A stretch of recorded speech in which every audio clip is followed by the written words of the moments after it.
লোকায়ত YouTube চ্যানেলে সবাইকে স্বাগত।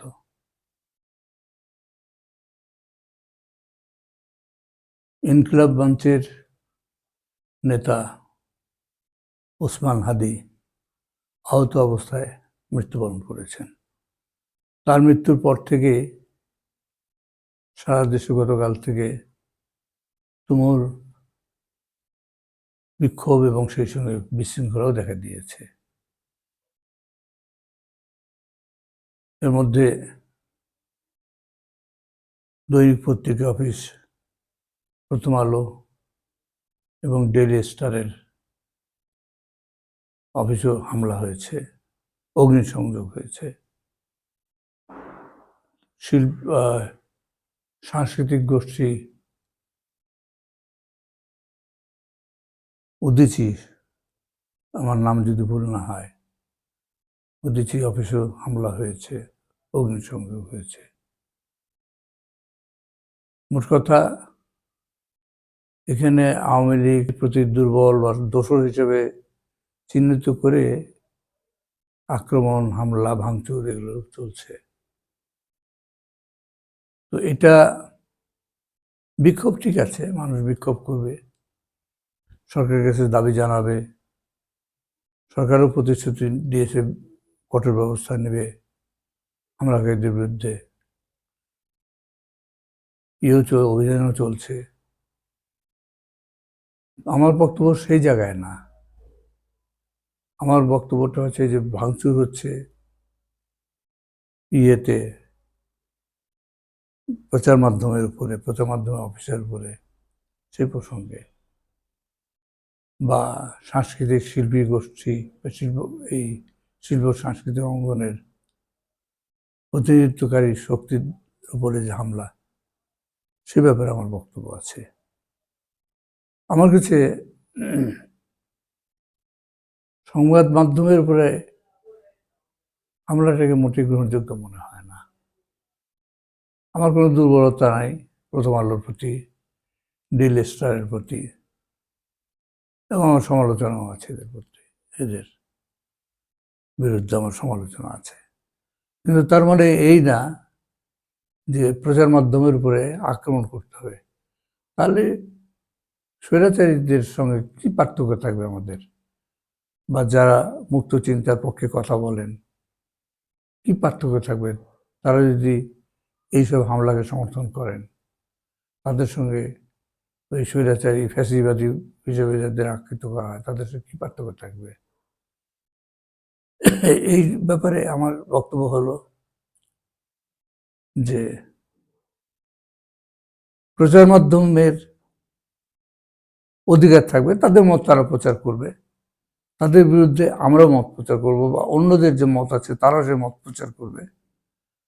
যুদ্ধ হবে, লড়াই হবে, চিন্তার সঙ্গে চিন্তার, মতাদর্শের সঙ্গে মতাদর্শের, বা প্রচারের সঙ্গে প্রচার, কথার সঙ্গে কথার।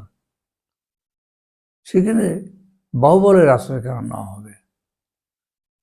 এটা তো একেবারেই একটা ফ্যাসিবাদী পদ্ধতি, একেবারেই বর্বর স্বৈরাচারী পদ্ধতি হয়ে যায়। এইটা দিয়ে এটা কোনো শুভ লক্ষণ আমার কাছে মনে হয় না। এই কাজগুলো যারা করছে, হয়তো আবেগের বশবর্তী অনেকে করছে, আবার এর পেছনে ষড়যন্ত্র কাজ করতে পারে, সেটি স্বাভাবিক। বাংলাদেশের বিরুদ্ধে তো এখন বিভিন্নভাবে বিভিন্ন মহলে ষড়যন্ত্র চলছে।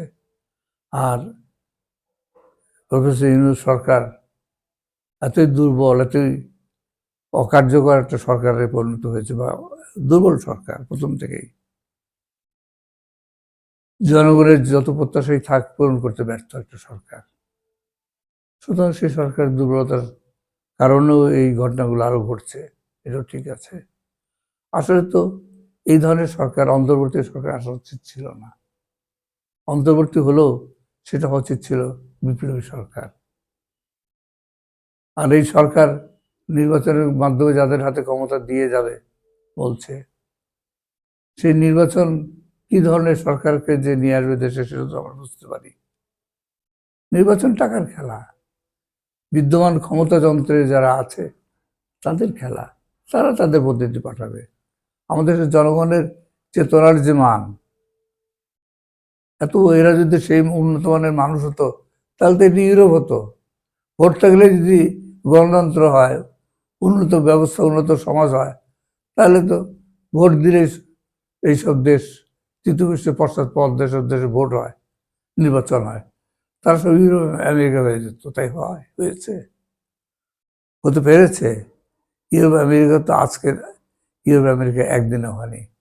তার যখন বিপ্লব করতে হয়েছে, রক্তপাত হয়েছে, রাজতন্ত্রের পর রাজতন্ত্রের উৎখাত সাধন করতে হয়েছে, সামন্তবাদের উৎখাত সাধন করতে হয়েছে, সামন্ত প্রভুদের হত্যাবন্ত করতে হয়েছে বিভিন্ন দেশে, ইংল্যান্ডে, ফ্রান্সে, জার্মানিতে, রাশিয়ায়। তার মানে তারা আধুনিক সভ্য সমাজ গঠন করেছে। এত সহজ নয়, এটা এত সহজ না। ওই মানে অন্তর্বর্তী ওই প্রফেসর ইউনূসের মতো একেবারে ভদ্র সজ্জন লোকের নেতৃত্বে অন্তর্বর্তী সরকার করে ওই দলের সমাজ প্রতিষ্ঠা করা যায় না। আর নির্বাচন, ওইভাবে নির্বাচনী ব্যবস্থা অটুট রেখে পুরাতন পচা গলা ব্যবস্থা, একটা দুর্নীতিগ্রস্ত, দুর্বৃত্ত কবলিত একটা ব্যবস্থাকে অক্ষত রেখে তারদের নির্বাচনের মাধ্যমে কোনো সত্যিকার জনকল্যাণমুখী, দেশের প্রগতিমুখী কোনো সরকার আসবে, আসতে পারবে ক্ষমতায়, এটা মনে করার কারণ নেই। সেই ধরনের লোকেরা নির্বাচিত হবে না। 2-4 জন হতে পারে 2-100-এর মধ্যে, তাতে কি হবে? কিছুই হবে না। তারা পার্লামেন্টে বা সংসদে দাঁড়িয়ে কিছু কথা বলবেন, এই, তাতে কি হবে?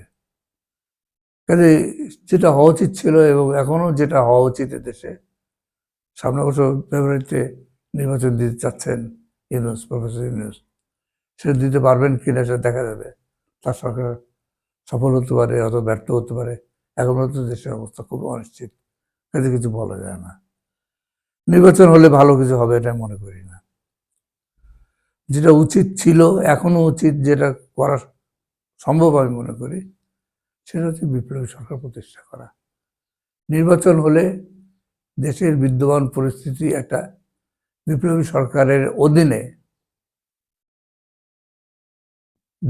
বিপ্লবী সরকারের পরিচালনায়, নিয়ন্ত্রণে আগে একটা আমূল পরিবর্তনের মাধ্যমে দেশের রাজনীতি, অর্থনীতি, রাষ্ট্র ব্যবস্থা সবকিছুতে আমূল পরিবর্তনের মাধ্যমে নতুন ব্যবস্থাকে প্রতিষ্ঠা করতে হবে। সেই ব্যবস্থার মধ্য দিয়ে যে নির্বাচন হবে, জনগণ তখন অনেক উন্নত হবে, হবে, পরিমার্জিত হবে, শিক্ষিত হবে, এবং যাদের হাতে অবৈধ উপায়ে অর্থ, ক্ষমতা এগুলো গেছে, তারা ক্ষমতার কেন্দ্র থেকে অপসারিত হবে। অর্থনৈতিক কেন্দ্র নিয়ন্ত্রণ থেকে তাদের ভূমিকাকে উৎখাত করা হবে। তারপরে একটা নির্বাচন হলে সেটা হতো জনকল্যাণমুখী নির্বাচন, গণতান্ত্রিক নির্বাচন। এছাড়া নির্বাচনগুলো তামাশা। এই তামাশায় হয়তো আরেকবার দেখাবে, জানি না দেখাতে সক্ষম হবেন কিনা প্রফেসর ইউনূস। যদি হন তাহলে আরেকটা তামাশা দেখবো আমরা।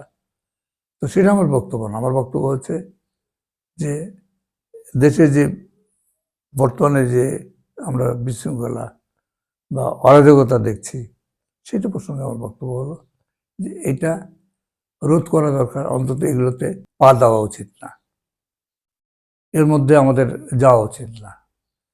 যাদের কিছু দেশপ্রেম আছে, বুদ্ধি আছে, বিবেচনা আছে, তারা এই হুজুগে মাতবেন বলে মনে করি না।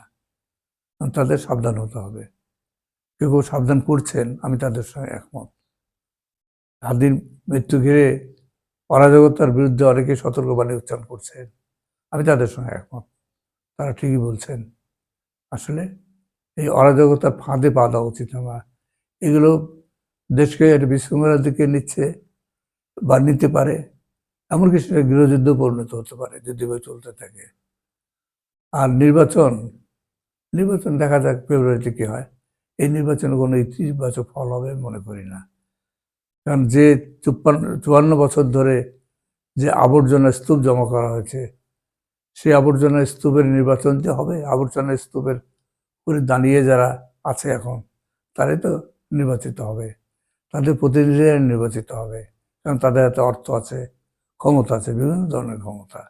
ক্ষমতার বিভিন্ন রূপ থাকে, রাষ্ট্রীয় রূপ থাকে, সামাজিক রূপ থাকে। বিভিন্ন জায়গায় তারা বসে থেকে সমাজকে নিয়ন্ত্রণ করে, ক্ষমতা যন্ত্র যাদের হাতে থাকে, সেটা অর্থ ব্যবস্থার মাধ্যমে হতে পারে, রাজনৈতিক সংগঠনের মাধ্যমে হতে পারে,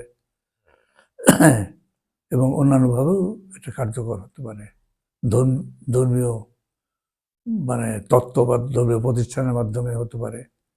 এই ক্ষমতাগুলো যারা এক্সারসাইজ করে বা ক্ষমতা পরিচালনা করে, নিয়ন্ত্রণ করে, তারাই তাদের প্রতিনিধিদেরকে সমাজে বসিয়ে রাখে এবং তাদের মধ্যে নির্বাচন হলে জনগণ একটা অংশ নির্বাচিত করে। এর বাইরে থেকে তো এই ব্যবস্থার মাধ্যমে আসার রাস্তা আমি দেখি না। তো সেই অবস্থায় নির্বাচন দিয়ে কী হবে? আমি আশাবাদী না। এটা মানে একটা অচল বা অকার্যকর একটা নির্বাচন হবে, কিছুর মধ্যে তার পতন হবে, বিশৃঙ্খলা দেখা দেবে আবার দেশে। এই অবস্থায় চলতে থাকবে আমার কাছে মনে হয়েছে, যতদিন একটা বিপ্লবী সরকার প্রতিষ্ঠিত না হবে। এবং তার মাধ্যমে বিপ্লবী সরকার মুখে বললে তাহলে হবে না, তার কর্মসূচি থাকতে হবে, সেই কর্মসূচি বাস্তবায়ন করতে হবে। তো সেই কর্মসূচি তো এখন পর্যন্ত সেভাবে কি তৈরি করা হচ্ছে? এই দিকটিতে মনোযোগ দেওয়া উচিত বলে আমার মনে হয়। বিশেষ করে আমি আশাবাদী, আমার মধ্যে একটা আশা আছে ছাত্রদের ব্যাপারে, যে ছাত্রদের মধ্যে থেকে একটা শুভ শক্তি, গঠনমূলক শক্তি উঠে আসবে। তাদের উচিত সেই দিকটাতে মনোযোগী হওয়া, একটা কর্মসূচি প্রণয়ন করা উচিত, যে কর্মসূচির ভিত্তিতে বিপ্লবী সরকার গঠিত হবে এবং বিপ্লবী সরকার দেশে প্রয়োজনীয় সংস্কার করবে, প্রয়োজনীয় পরিবর্তন ঘটাবে। এই কর্মসূচিটা ঠিক করা উচিত।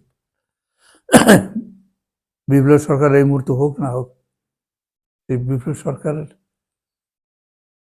করণীয় সম্পর্কে, কর্মসূচি সম্পর্কে এবং তার গঠন প্রক্রিয়া সম্পর্কে এখনই আলোচনা হওয়া দরকার এখন থেকে, এবং বিশেষ করে কর্মসূচি নির্ধারণ করা দরকার। এগুলো আলোচনা না হলে তো নির্ধারণ হবে না, আলোচনা হওয়া দরকার। সেই সংলাপ বা ডায়ালগ উচিত এখন শুরু করা উচিত বলে আমি মনে করি।